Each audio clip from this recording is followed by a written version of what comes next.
हजारों साल पुरानी है वो कहानी जो हमारी रगों में खून की तरह दौड़ती है, जिसे हमने बचपन से सुना, पढ़ा और जिया है।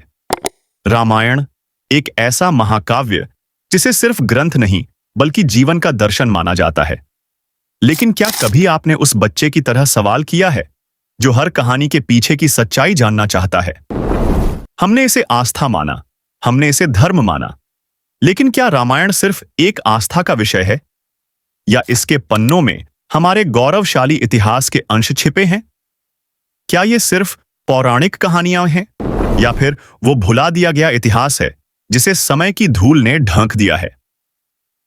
आज के इस विशेष एपिसोड में गुमनाम फाइल्स आपको एक ऐसी यात्रा पर ले जाएगा जहां हम रामायण के रहस्यमय तथ्यों को खंगालेंगे। हम देखेंगे कि कैसे प्राचीन ग्रंथों के खगोलीय, भौगोलिक और वैज्ञानिक संकेत आधुनिक विज्ञान और पुरातत्व से मेल खाते हैं। हम रामायण की सच्चाई को विज्ञान की कसौटी पर कसेंगे, दर्शन की गहराइयों में उतरेंगे और यह जानने की कोशिश करेंगे कि क्या राम, सीता और लक्ष्मण सिर्फ कहानियों के पात्र थे या वो हमारे अतीत के वास्तविक नायक। क्या आप तैयार हैं अपने मन के हर संशय को तोड़ने के लिए? क्या आप तैयार हैं उस अज्ञात सत्य का सामना करने के लिए जो शायद आपके विश्वासों को चुनौती दे? आइए गुमनाम फाइल्स के साथ इस रोमांचक और ज्ञानवर्धक यात्रा का आरंभ करें। ब्रह्मांड में गूंजता रामायण का काल। सोचिए, आज से हजारों साल पहले जब विज्ञान उतना विकसित नहीं था, तब एक आशी कैसे खगोलीय घटनाओं का इतनी सटीकता से वर्णन कर सकते थे?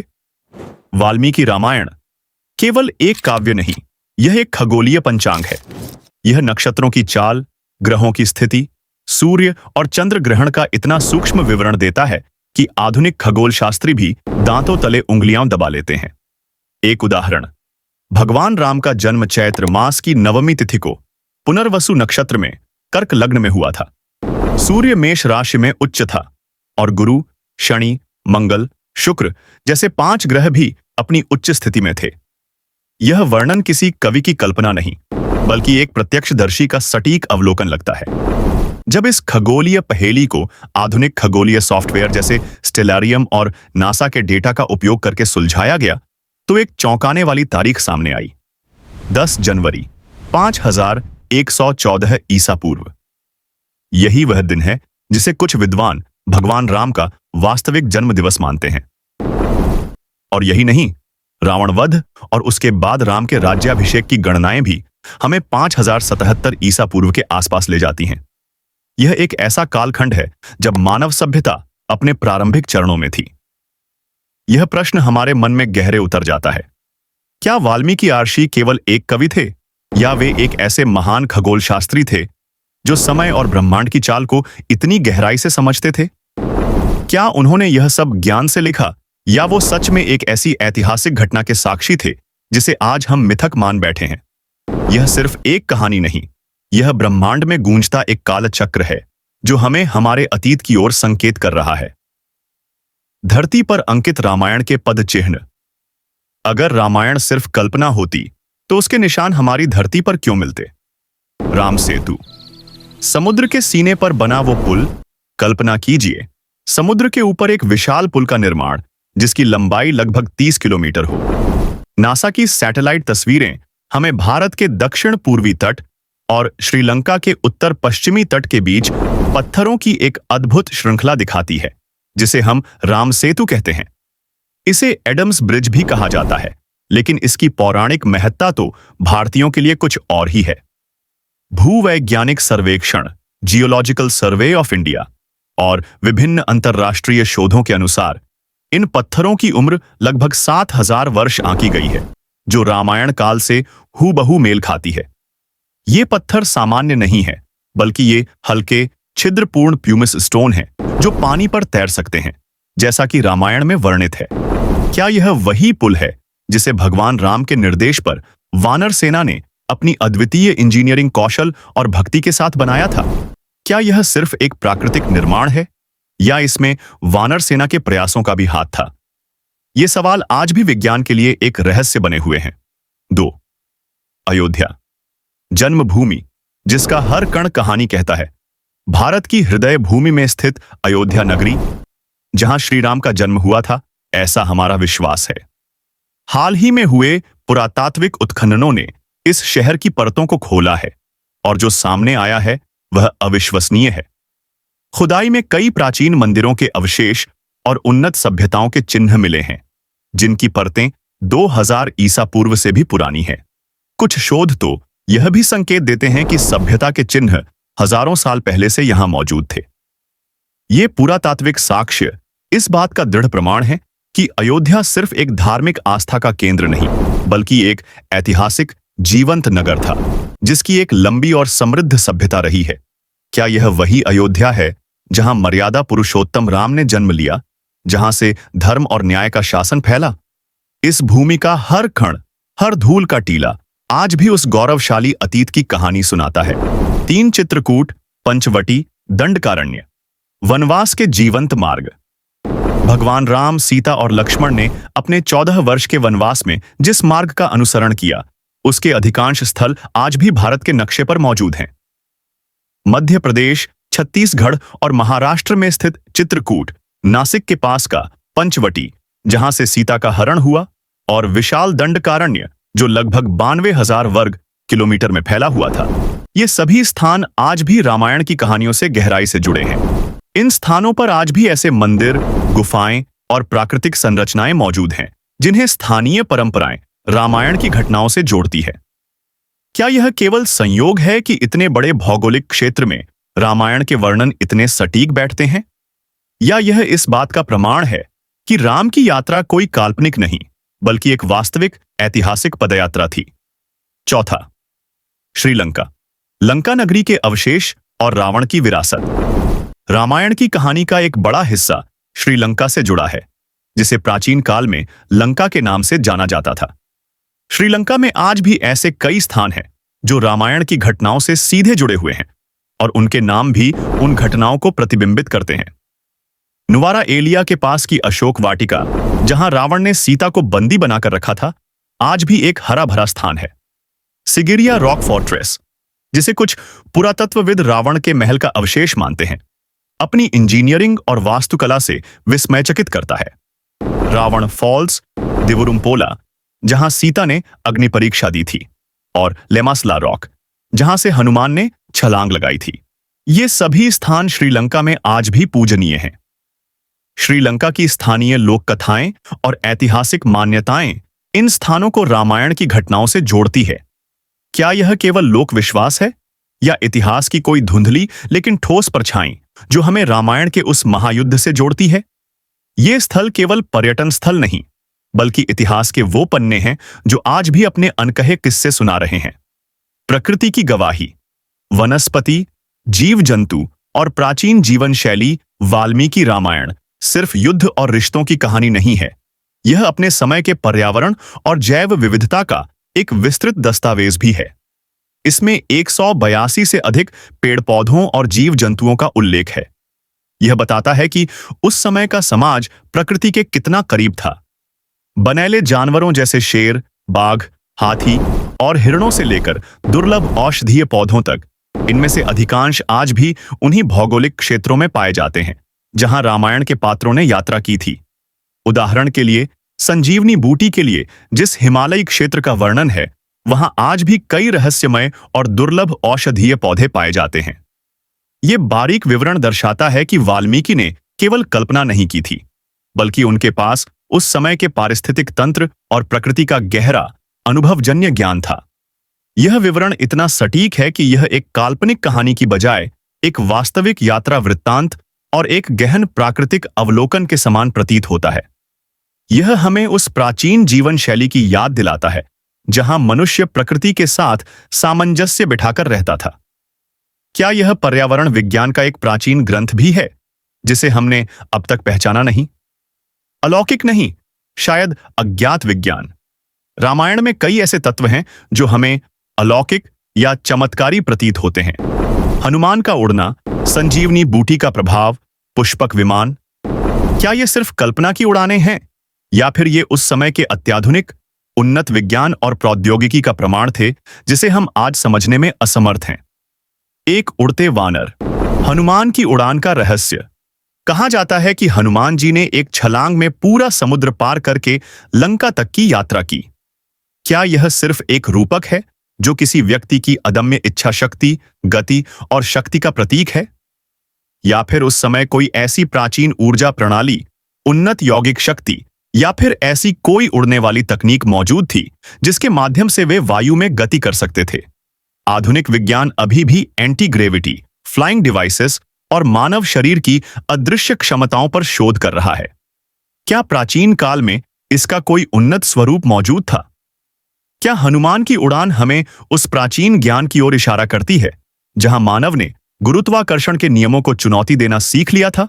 दूसरी, संजीवनी बूटी, जीवन लौटाने का रहस्यमय विज्ञान। मेघनाद के शक्ति बाण से लक्ष्मण के मूर्छित होने पर हनुमान संजीवनी बूटी लाने गए, जिसने लक्ष्मण को पुनर्जीवित कर दिया। आज भी वैज्ञानिक ऐसी औषधियों पर शोध कर रहे हैं जो शरीर के क्षतिग्रस्त ऊतकों, टिश्यूज को पुनर्जीवित कर सकें, गंभीर चोटों से तुरंत उभार सकें या यहां तक कि नैदानिक मृत्यु, क्लिनिकल डेथ के बाद भी जीवन वापस ला सकें। क्या संजीवनी ऐसी ही कोई अज्ञात, अत्यंत शक्तिशाली औषधि थी जिसका ज्ञान उस समय के आयुर्वेद के प्रकांड वैद्यों को था? यह प्रश्न हमें आयुर्वेद और प्राचीन भारतीय चिकित्सा पद्धति की असाधारण क्षमताओं और उनके छुपे हुए रहस्यों पर सोचने पर मजबूर करता है। क्या हमारे पूर्वजों को पुनर्जीवित करने का कोई ऐसा सूत्र पता था जिसे आज का विज्ञान तलाश रहा है? तीसरा, पुष्पक विमान, आकाश में उड़ते रथों का रहस्य।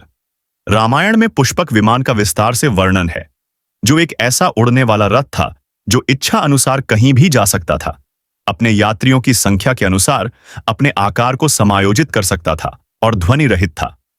वैमानिक शास्त्र जैसे प्राचीन ग्रंथों में विमानों की संपूर्ण डिजाइन, उनके निर्माण के लिए आवश्यक धातुएं, गियर, गति नियंत्रण और यहां तक कि ईंधन तक का विस्तृत वर्णन मिलता है। कुछ लोग इसे सिर्फ एक दंतकथा मानते हैं, एक कवि की उड़ान भरी कल्पना, लेकिन कई आधुनिक इंजीनियर्स, एरोस्पेस वैज्ञानिक और शोधकर्ता इन वर्णनों को भौतिकी के नियमों के भीतर समझने योग्य मानते हैं। क्या प्राचीन भारत में विमानन तकनीक इतनी उन्नत थी कि वे वास्तव में उड़ने वाले यंत्र बना सकते थे? क्या यह भूला हुआ विज्ञान है जिसकी खोज आज भी जारी है? क्या ये वर्णन एलियन टेक्नोलॉजी के प्रमाण हैं या हमारे पूर्वजों के अपने वैज्ञानिक कौशल का परिणाम? वैश्विक रामायण, संस्कृति और प्रभाव की लहरें। एक कहानी इतनी व्यापक कैसे हो सकती है? रामायण सिर्फ भारत की सीमा तक सीमित नहीं है, इसकी गहरी छाप पूरे एशिया और विश्व की संस्कृति पर है। यह इसकी ऐतिहासिक प्रासंगिकता और सार्वभौमिक मूल्यों का एक और मजबूत प्रमाण है। थाईलैंड में इसे रामाकियन कहते हैं, जो उनके राष्ट्रीय महाकाव्य के रूप में पूजित है और उनकी कला, नृत्य और नाटक का आधार है। इंडोनेशिया में, जो दुनिया का सबसे बड़ा मुस्लिम बहुल देश है, वहां भी हिंदू राजा राम की पूजा होती है और रामायण पर आधारित कठपुतली शो, वायंग कुलित और नृत्य नाटिकाएं, रामायण बैले, इतनी लोकप्रिय हैं कि वे उनकी सांस्कृतिक पहचान का अभिन्न अंग बन चुकी हैं। यह दिखाता है कि कैसे धर्म से ऊपर मानवीय मूल्य और कहानियां लोगों को जोड़ सकती हैं। कंबोडिया के प्रसिद्ध अंगकोर वाट मंदिर की दीवारों पर रामायण की कहानियां अत्यंत भव्यता से उकेरी गई हैं, जो सदियों से पर्यटकों और शोधकर्ताओं को मंत्रमुग्ध कर रही हैं और एक प्राचीन सभ्यता के गौरव को बयां करती है। लाओस, मलेशिया, फिलीपींस, वियतनाम और नेपाल जैसे देशों में भी रामायण के विभिन्न संस्करण पाए जाते हैं, जिनमें स्थानीय संस्कृति का पुट भी मिलता है। क्या एकमात्र कल्पना इतनी व्यापक हो सकती है? क्या एक काल्पनिक कहानी इतनी गहराई से विभिन्न संस्कृतियों और देशों की पहचान का हिस्सा बन सकती है?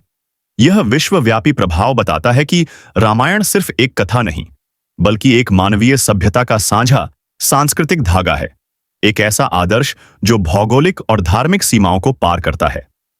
आलोचनाएं और वैकल्पिक दृष्टिकोण। हर सिक्के के दो पहलू। किसी भी ऐतिहासिक या पौराणिक दावे की तरह रामायण की ऐतिहासिकता को लेकर भी कुछ आलोचनाएं और वैकल्पिक दृष्टिकोण मौजूद हैं। इन पर खुलकर चर्चा करना महत्वपूर्ण है, क्योंकि सच्चाई को दोनों तरफ से देखने में ही ज्ञान की पूर्णता है। 1. रामायण में अतिशयोक्ति। रावण के 10 सिर और वानरों की बातें। कुछ विद्वानों का तर्क है कि रामायण में कई बातें अतिशयोक्तिपूर्ण हैं, जो वैज्ञानिक दृष्टिकोण से असंभव लगती हैं, जैसे रावण के 10 सिर या वानरों का मनुष्यों की तरह बातें करना और विशाल सेना का निर्माण करना। हमारा विश्लेषण: शायद इन वर्णनों को केवल शाब्दिक अर्थों में नहीं लिया जाना चाहिए। रावण के 10 सिर संभवतः उसके 10 दुर्गुणों काम, क्रोध, लोभ, मोह, मद, मत्सर, अहंकार, अज्ञान, द्वेष, भय का प्रतीक है, या उसकी असाधारण बुद्धि और 10 दिशाओं पर उसके नियंत्रण को दर्शाते हैं। वानर सेना का वर्णन शायद किसी विशेष जनजाति का प्रतीक हो, जो वन में रहने वाले अत्यंत कुशल और शक्तिशाली योद्धा थे, जिनकी उपमा वानरों से की गई। यह भारतीय पौराणिक कथाओं में अक्सर पाए जाने वाले प्रतीकवाद का एक उदाहरण हो सकता है, जहां आध्यात्मिक संदेशों को सरल और प्रभावी ढंग से समझाने के लिए ऐसी कहानियां गढ़ी जाती हैं। 2. लिखित प्रमाणों की कमी। 500 ईसा पूर्व से पहले के साक्ष्य। यह एक सामान्य आलोचना है कि रामायण की घटनाओं के 500 ईसा पूर्व से पहले के कोई ठोस, निरंतर लिखित पुरातात्विक प्रमाण नहीं मिलते। प्राचीन भारत में इतिहास लेखन का स्वरूप पश्चिम से भिन्न था। हमारा विश्लेषण: लेकिन हमें यह नहीं भूलना चाहिए कि भारतीय परंपरा हमेशा से मौखिक रही है। यह श्रुति, जो सुना गया, और स्मृति, जो याद रखा गया, का युग था। ज्ञान को कंठस्थ करके गुरु शिष्य परंपरा के माध्यम से एक पीढ़ी से दूसरी पीढ़ी तक पहुंचाया जाता था। वेदों और उपनिषदों की तरह रामायण भी पहले मौखिक रूप से ही प्रचलित हुई और हजारों साल तक पीढ़ी दर पीढ़ी हस्तांतरित होती रही। बाद में जाकर इसे लिपिबद्ध किया गया। लिखित प्रमाणों की अनुपस्थिति का मतलब यह नहीं कि घटनाएं घटित नहीं हुईं, बल्कि यह उस समय की विशिष्ट ज्ञान संचरण पद्धति को दर्शाता है। क्या हम सिर्फ पश्चिमी इतिहास लेखन के मॉडल पर ही हर प्राचीन सभ्यता को आंक सकते हैं? 3. आध्यात्मिक संदेश बनाम ऐतिहासिक तथ्य। क्या यह सिर्फ रूपक है? कुछ विद्वानों का मानना है कि रामायण मुख्य रूप से एक आध्यात्मिक ग्रंथ है और इसमें वर्णित कई घटनाएं सिर्फ रूपक हैं, जिनका उद्देश्य नैतिक और धार्मिक मूल्यों को सिखाना है, न कि इतिहास का वर्णन करना। हमारा विश्लेषण: यह सच है कि रामायण में गहरे आध्यात्मिक संदेश हैं, धर्म, अधर्म पर विजय, त्याग, कर्तव्यनिष्ठा। लेकिन क्या इसका मतलब यह है कि इसमें कोई ऐतिहासिक आधार नहीं है? अक्सर वास्तविक, प्रेरणादायक घटनाओं को ही आध्यात्मिक संदर्भों में ढाला जाता है ताकि वे अधिक प्रभावी और यादगार बन सकें। यह संभव है कि रामायण ऐतिहासिक घटनाओं और आध्यात्मिक शिक्षाओं का एक अद्भुत, जटिल मिश्रण हो। शायद सत्य कहीं बीच में है, जहां इतिहास और आध्यात्मिकता एक दूसरे को गले लगाते हैं। रामायण कहानी नहीं, हमारा शाश्वत अस्तित्व है। तो अंततः इतनी पड़ताल के बाद रामायण क्या है? क्या यह सिर्फ एक कहानी है, एक मिथक, या हमारे इतिहास का एक ऐसा अध्याय जिसे हम धीरे धीरे भूलते जा रहे हैं? रामायण शायद सिर्फ एक कहानी नहीं है। यह एक सांस्कृतिक चेतना है, यह एक दर्शन है, यह एक स्मृति है उस प्राचीन समय की, जब मनुष्य और धर्म, प्रकृति और आध्यात्मिकता एक दूसरे से अविभाज्य थे। यह केवल पात्रों और घटनाओं का वर्णन नहीं, बल्कि मानवीय मूल्यों का एक शाश्वत मार्गदर्शक है। यह सच है कि कुछ बातें आज भी हमारी वैज्ञानिक दृष्टि से समझ नहीं आती, कुछ पहेलियां अभी भी अनसुलझी हैं। लेकिन क्या हर बात को तर्क और प्रयोगशाला के साक्ष्य से नापना ही सत्य जानने का एकमात्र तरीका है? क्या विज्ञान हर उस चीज को समझा सकता है जो अस्तित्व में है, या कुछ चीजें ऐसी भी हैं जो हमारी वर्तमान समझ से परे हैं? रामायण शायद इतिहास है जो समय के साथ पौराणिक बन गया क्योंकि उसकी गहराई को समझना कठिन हो गया, या यह पौराणिक है जिसमें ऐतिहासिक तत्व इस तरह से घुल मिल गए हैं कि उन्हें अलग करना नामुमकिन सा लगता है, लेकिन ये तत्व आज भी हमारे सामने अपनी सच्चाई का दावा कर रहे हैं। गुमनाम फाइल्स का उद्देश्य आपको एक नया दृष्टिकोण देना है, ताकि आप इन प्राचीन कहानियों को सिर्फ मनोरंजन या धार्मिक कथाओं के रूप में न देखें, बल्कि उनके पीछे छिपी गहरी सच्चाइयों को खोजने का प्रयास करें। क्योंकि इतिहास सिर्फ किताबों में नहीं होता, वह हमारी संस्कृति, हमारी परंपराओं और हमारे अस्तित्व के हर कण में जीवित रहता है। तो दोस्तों, गुमनाम फाइल्स का यह विशेष एपिसोड यहीं समाप्त होता है। हमने रामायण के हर पहलू को टटोलने की कोशिश की। अब सवाल आपसे है, क्या आप मानते हैं कि रामायण एक सच्चा इतिहास था जिसके प्रमाण आज भी हमें घेरे हुए हैं, या यह सिर्फ एक आध्यात्मिक संदेश से भरी प्रेरणादायक कथा मात्र है जो हमें जीवन जीना सिखाती है? नीचे कमेंट बॉक्स में अपनी राय जरूर बताएं। आपके विचार हमें आगे की खोज के लिए प्रेरित करते हैं। इस वीडियो को लाइक करें और उन सभी लोगों के साथ शेयर करें जो इतिहास और अध्यात्म के इस अद्भुत संगम को गहराई से जानना चाहते हैं। और आप देख रहे हैं गुमनाम फाइल्स का, जहां राज मिलते हैं धूल से और कहानियां सच के बीज बोती हैं। तब तक के लिए धन्यवाद।